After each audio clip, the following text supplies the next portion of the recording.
welcome you. Wherever you come from, we welcome you. Whomever you love, we welcome you. Whoever you are, we welcome you. Wherever you come from, we welcome you. Whomever you love, we welcome you.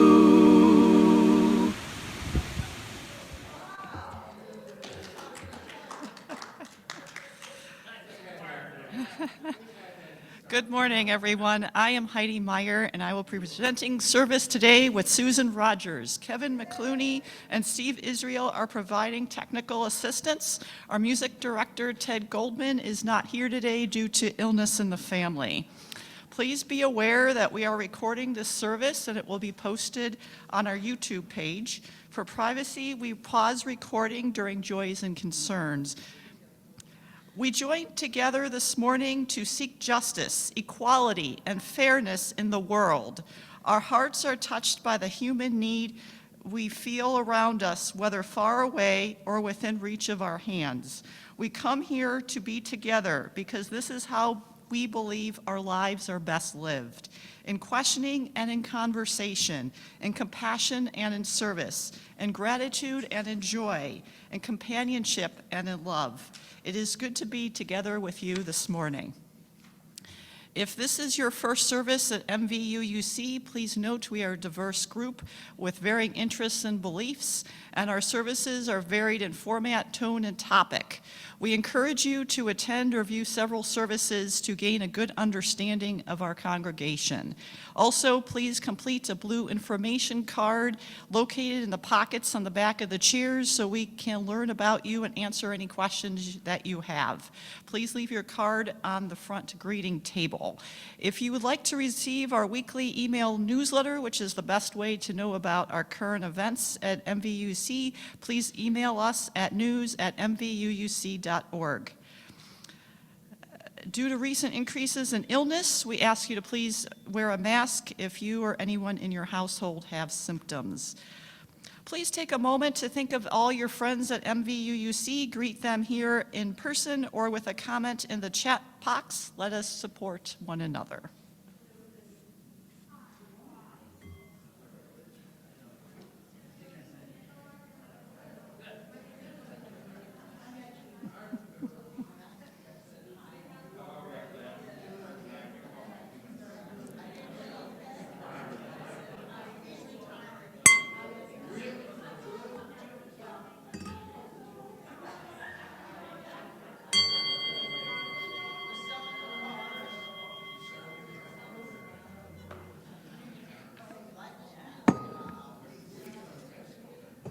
The chalice will be lit today by Susan Rogers. Please join me in reading the words for the lighting of the chalice. They appear as a comment in the chat box. Come into this circle of caring. We light this chalice as a beacon of hope, a sign of our listening, and a quest for clear understanding of ourselves and others. We honor our shared moments in life. Our opening words will be read by Susan. Good morning, everyone. So this is a story by Mandy Neff. It's a short story titled Supporting the People Who Need Us. And the basis of this short story is from a book titled Nobody Knew What to Do, a story about bullying by Becky Ray McCain. So this is especially pertinent to our young people in the back. I want to tell you a story about being new and how sometimes it's fun and sometimes it's not so fun. Once there was a second grader named Paul. In September, he moved to a new town, a new teacher, a new class, and a brand new desk. There was a boy sitting across from him with bright red hair, and his name was Ryan. He told Paul a knock-knock joke, and it was really funny, so that was a really good first day. The second day, 3 boys came up to Ryan, and he thought, oh, great, they want to make friends with me too. But that wasn't what happened. They came up and they started poking Paul and even calling him names. He looked to his friend Ryan, and Ryan didn't know what to do, or he didn't want to hear what's going on. And what would you do if you didn't want to hear what was going on? Well, what he did was this. So the second day wasn't very good. But the next day was even worse, because the three boys came up to Paul at lunchtime and they stole his lunch. He didn't have anything to eat. And the next day, Paul wasn't even at school. The three boys were cheering that day because Paul wasn't there. And then, even though he didn't want to, Ryan was hearing what they were planning to do when Paul came back to school. But this time, he didn't stick his fingers in his ears. What do you think he did? That's right, he told the teacher. And when Paul came back to school and there was recess, the three boys came around, but then the teacher came around too. And Ryan said, "Come on, play with me." And that was the best day of all, because on that day, Paul and Ryan became best friends. And so my hope for all of you this year is that when you hear something you'd rather not hear, that you don't stick your fingers in your ears. I hope that when you see and hear someone who needs your help, that you will find a way to support someone who needs you. So Kevin, at this time, we're going to pause recessional with Lynn leading the song, and we'll ask the young people to please leave by the right-hand door.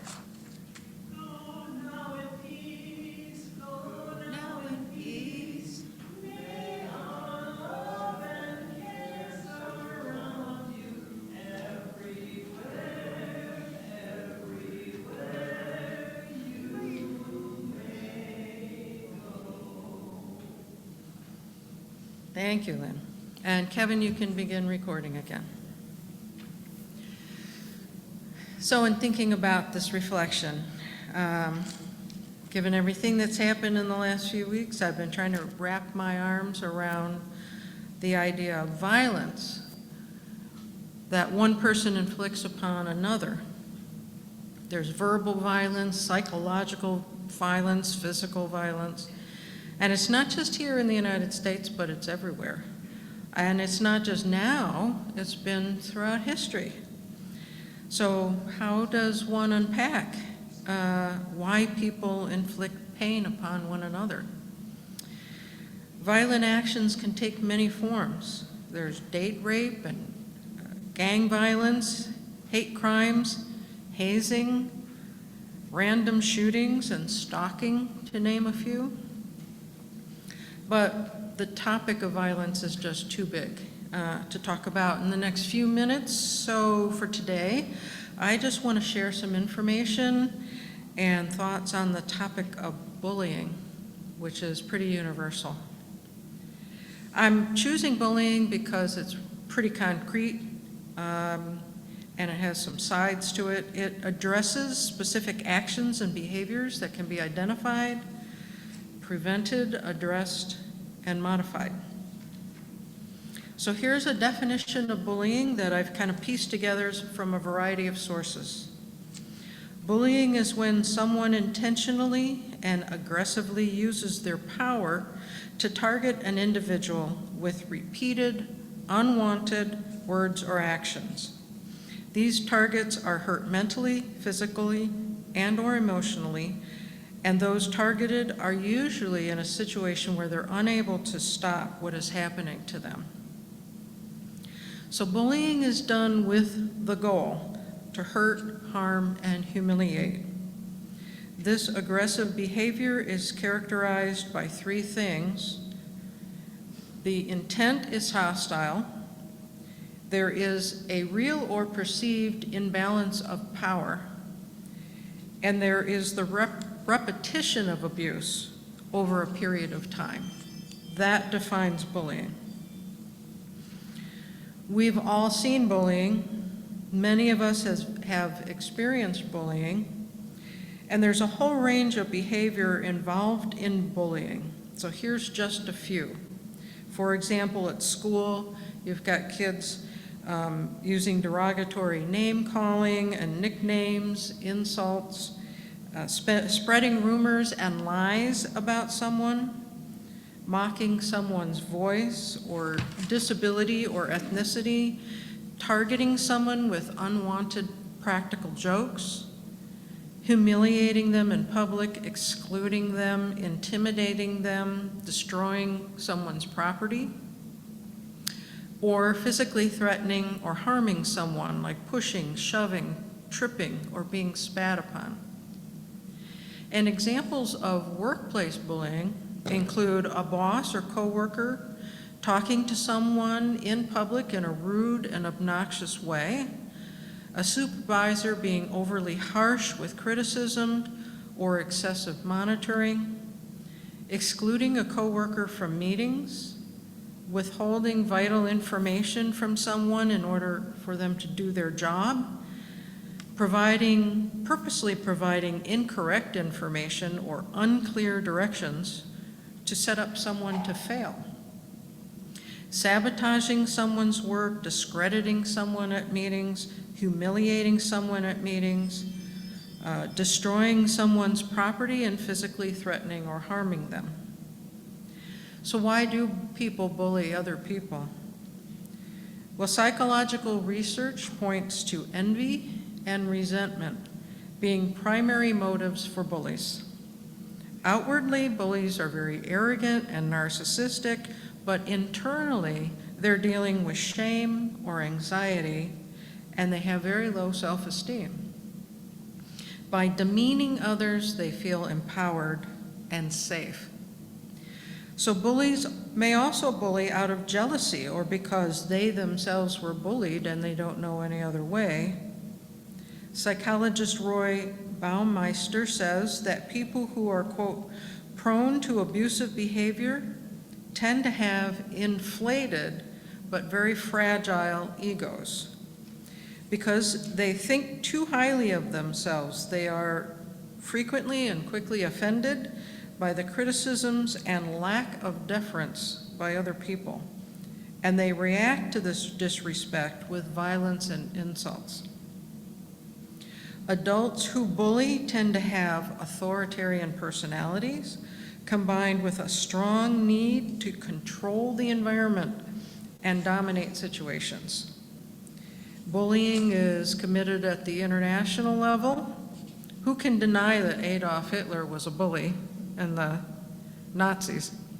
And who can deny that Vladimir Putin is being a bully right now? Bullying is committed in the government and the military.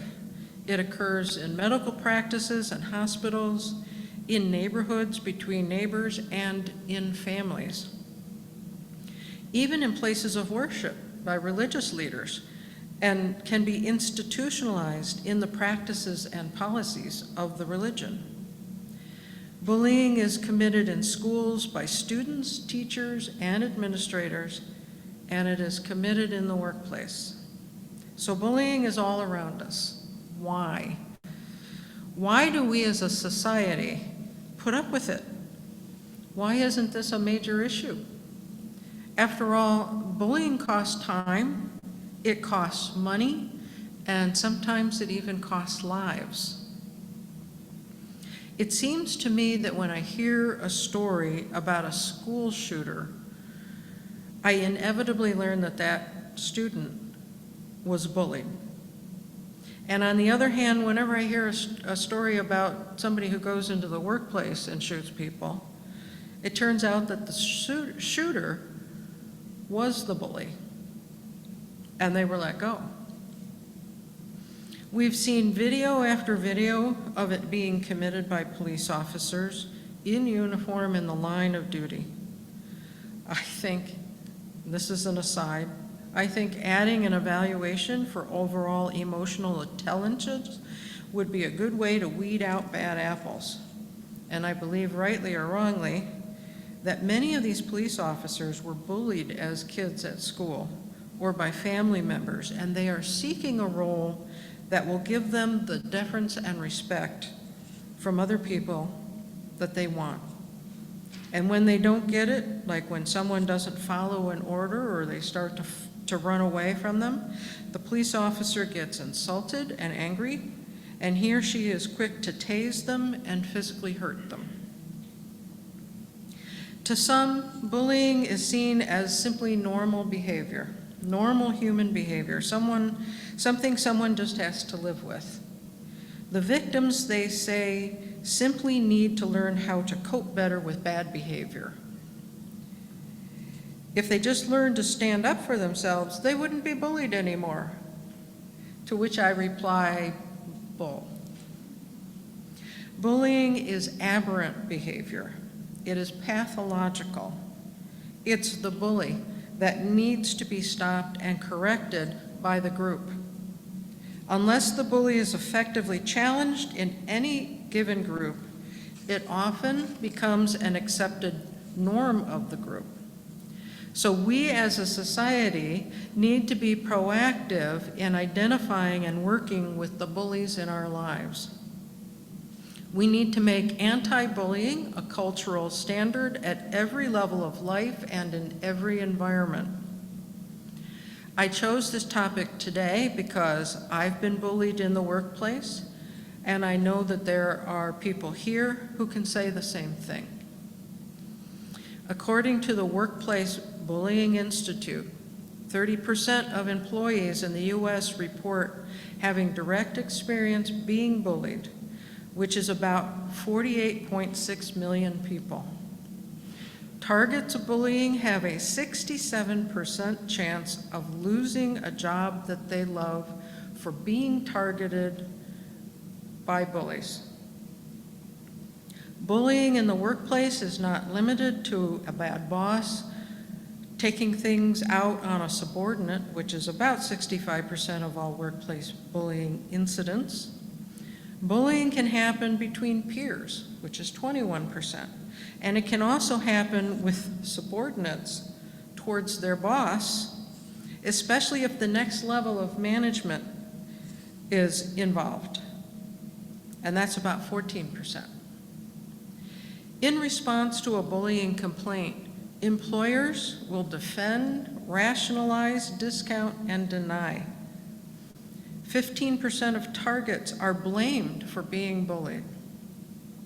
Most bullying stops when the target either quits, gets fired, or are constructively discharged or transferred.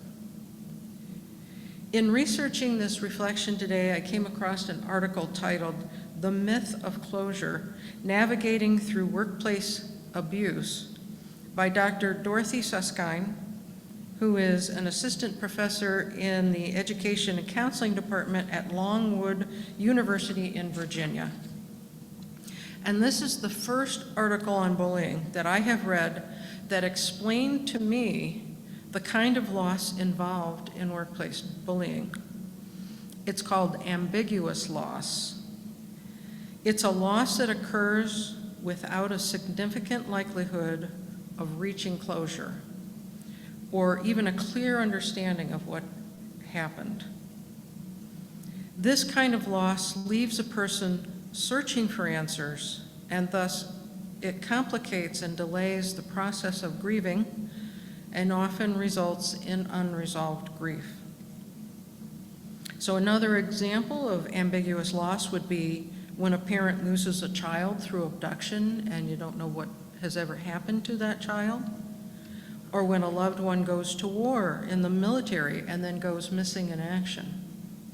There's no closure for the loved ones, and their grief goes unresolved.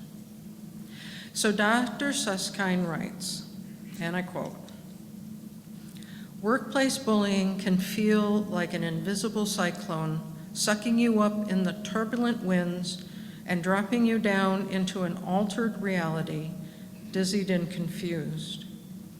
Inside this new space, allies become enemies, accomplishments are redacted, and plot lines are rewritten into a story you don't quite recognize. Inside this revision, you experience a great loss, mourning your old life and career stability. Suddenly, your belief in a benevolent world transforms into a malevolent fairy tale. The nonsensical nature of it all results in what therapist and researcher Pauline Boss describes as ambiguous loss. Dr. Boss defines ambiguous loss as a loss that remains unclear and without official verification or immediate resolution, which may never be achieved. For survivors of workplace abuse, the bullying equates to a type of death, absent the body, in which one's daily work life, which was once filled with positive interactions, intriguing projects, and attainable goals, is replaced with gossip, exclusion, and gaslighting. However, unlike a physical death, workplace bullying leaves the target in a state of suspension, knowing that there's been a passing, but not quite sure how to define the loss.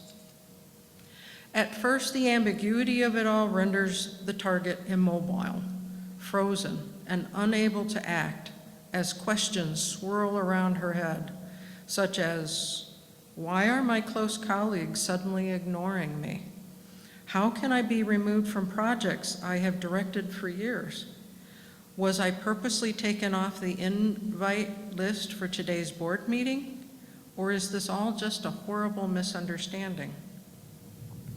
The ambiguity that intensifies as colleagues dodge direct inquiries about what is transpiring and progressively distance themselves until no strands of connections remain.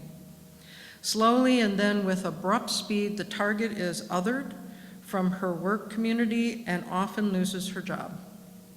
Flummoxed by the injustice and with no apologies forthcoming, she attempts to untangle the knots. But instead of smoothing the strands, she is left with a jumble of snarls with no clear beginning or end.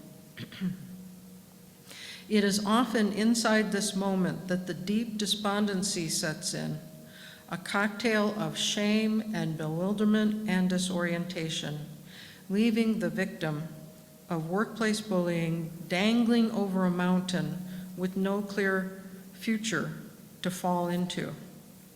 Now fully immersed in ambiguous loss, targets of workplace abuse are left hanging, not knowing what or who to grab onto for support and understanding. However, there are strategies that targets can use to navigate the inhumanity, helping to give shape to the nebulosity. So then Dr. Susskind goes on in the article to describe a 6-step therapy that supports survivors of workplace abuse to assist them in their efforts to unstick themselves from their unresolved emotions. In the therapy, she likens bullying to a play with characters and plot lines and a standard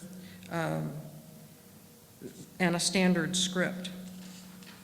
In the second step of the therapy that she describes, she shares that workplace leaders and coworkers fulfill certain roles in the drama, specific characters that behave in predictable ways and often with standard lines to say. So let's review that cast of characters, and if you've ever been bullied at work, you'll recognize some of these people. The first character is the protagonist, the target of bullying. Dr. Susskind calls this person a creative innovator. This person is widely read and is open to different ideas and perspectives. They cultivate relationships with a diverse group of people. They are change agents in the organization who seek to find ways to improve and innovate. They are community-minded, but they're also independent. They're driven by curiosities and possess a strong moral compass. And they're energized by perspectives that challenge their own beliefs, constantly attempting to outgrow themselves, which sounds a lot like a Unitarian Universalist that I know. So the creative innovator's work, which is naturally inclusive, and typically includes suggesting changes to the environment, enrages the second character, who is the antagonist, called the dragon. The dragon targets the creative innovator for one of three reasons. First, the creative innovator's productivity, popularity, and expertise really threatens the dragon, who is very insecure inside. And the creative innovator's ideas challenges the way that things have always been done, and the creative dragon doesn't like change. The creative innovator also has very high ethical standards that charge them to expose questionable and illegal practices that hurt people in the company. And the dragon likes to control everything. Their kryptonite is a creative innovator who comes in and challenges the status quo that dragons have set forth to benefit themselves. Third character is the person who actually does the stuff, the minions. They're called shapeshifters. They have questionable standards and ethics, so they're happy to do the dirty work for the dragon. And they actively engage in gossip and innuendo, intimidation, exclusion, sabotage to silence and discredit the creative innovator. Shapeshifters like this work because it makes them feel wanted and powerful, and they're loyal to the dragon, not the organization. Yet another character is the community builder. The community builder recognizes a dragon when they see one, but they want to stay safe, so they're happy to abide by whatever codes of conduct and rules that keep them safe. They're very cordial people, but they don't color outside of the lines. They leave no wake as they cruise down the calm rivers of their careers. And the dragon loves these community builders because they have a go-along to get-along attitude that pose no threat to the dragon. They like to maintain the status quo, and they're willing to turn a blind eye to injustices just to keep the boat steady. So every dragon has a boss, and the dragon reports to either a figurehead or a leader. And the dragon is very subservient to them. They're not nasty to them, so the figurehead, the boss, has no idea how the dragon behaves with the other coworkers. The figurehead, if the creative innovator comes to the figurehead person, then nothing happens. The figurehead either dismisses their concerns, or they rationalize the dragon's behavior or deny it, and he or she pretends to lend a supportive ear, but then does nothing to follow up and support the creative innovator. The figurehead's ultimate goal is to carry on with business as usual. And the figurehead is just concerned with appearances, and they will not address the systemic injustices in the organization. But by contrast, the leader, the hero, hears what is happening to a creative innovator, and he or she takes action by researching the problem, asking the tough questions, and speaking truth to power in order to work for impactful change. Leaders understand that autonomy, diversity, diverse perspectives, dissent are powerful tools of transformation and essential for breaking through mediocrity, fighting the status quo, and creating communities that are inclusive, kind, and competitive. Leaders are willing to go to bat for creative innovators and value loud and messy progress over quiet compliance. Ultimately, these dragons cannot survive in organizations where employees have transparent, public, direct, and truthful conversations about systemic institutional problems. So the question is, how do you slay a dragon in the workplace, and can anything be done? The answer is yes, according to the website stopbullying.gov.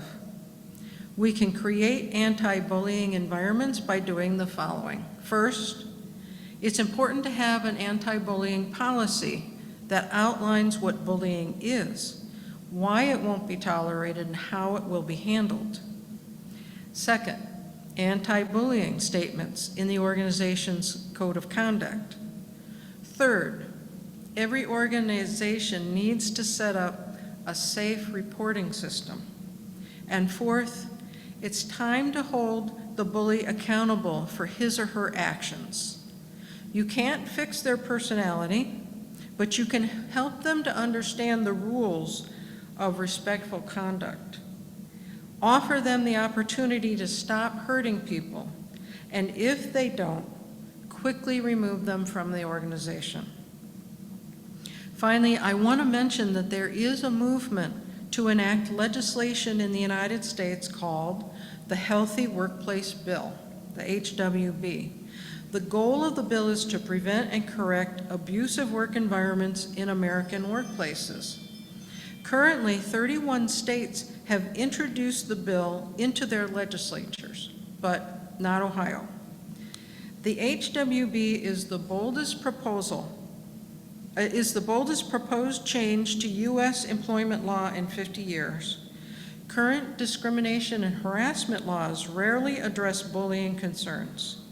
Though bullying is more harmful to victims' health than sexual harassment, it is still legal in the U.S. Workers deserve more protection against arbitrary cruelty than existing non-discrimination laws afford them. So as the saying goes, the only thing necessary for the triumph of evil is for good men to do nothing. American businesses need to stand up for their workers and hold bullies accountable for their actions. Prevention and intervention is the key.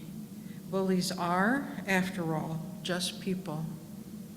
They're arrogant and obnoxious, yes, but they're also hurting, insecure, and scared. Even the bully needs help.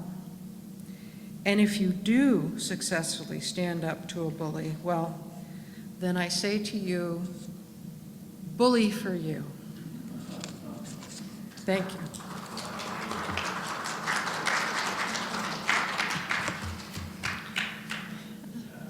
The first UU principle concerns the worth and dignity of all. We must be cognizant how we treat others in this space and beyond.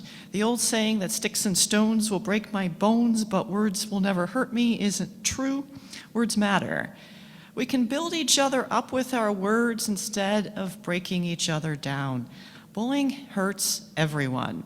Victims of bullying have been known to commit suicide, and bullies suffer from trauma themselves. These are people, the bullies and the victims, who need your help.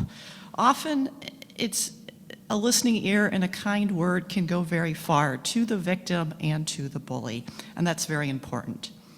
So now, if Kevin will stop the recording, we will.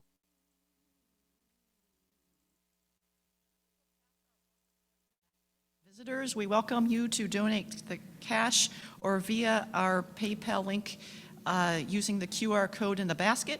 Please note what predominantly supports MVUUC are annual pledges by our members and friends. The yellow cards located in the pockets on the back of the chairs are used to indicate this support and can be placed in the offertory basket.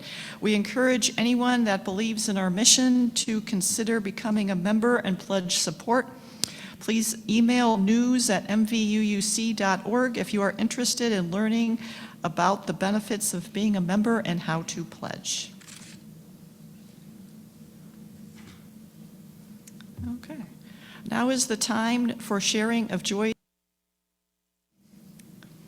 Our closing words today are from the Buddha. Teach this triple truth to all: a generous heart, kind speech, and a life of service and compassion are the things which renew humanity.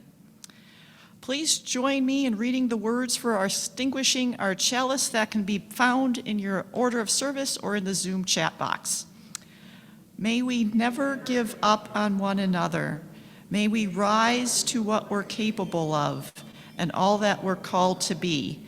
May we rise together. Now is the time for announcements. Does anybody have any announcements?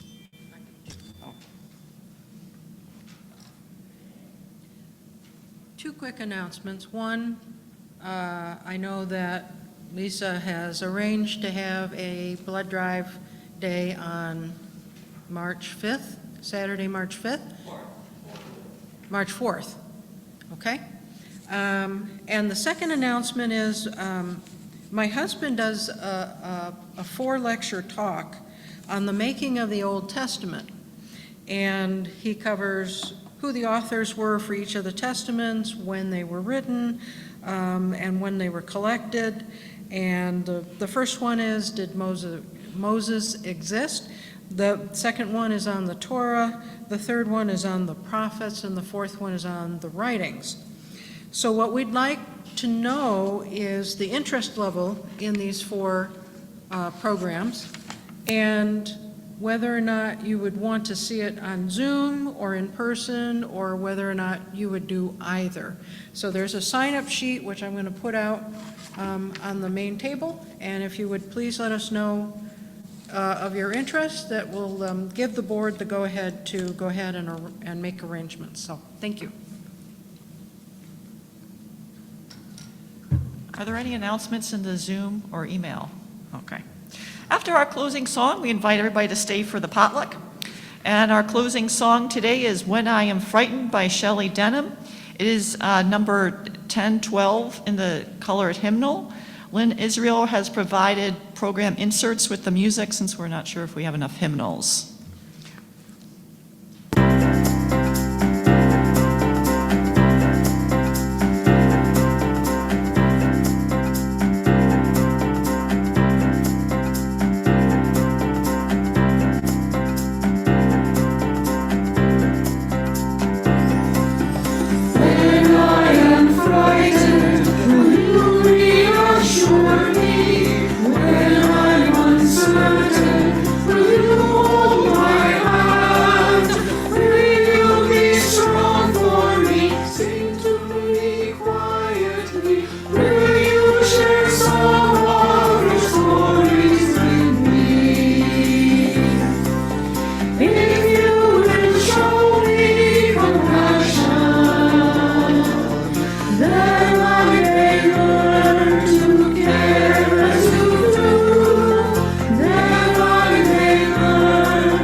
When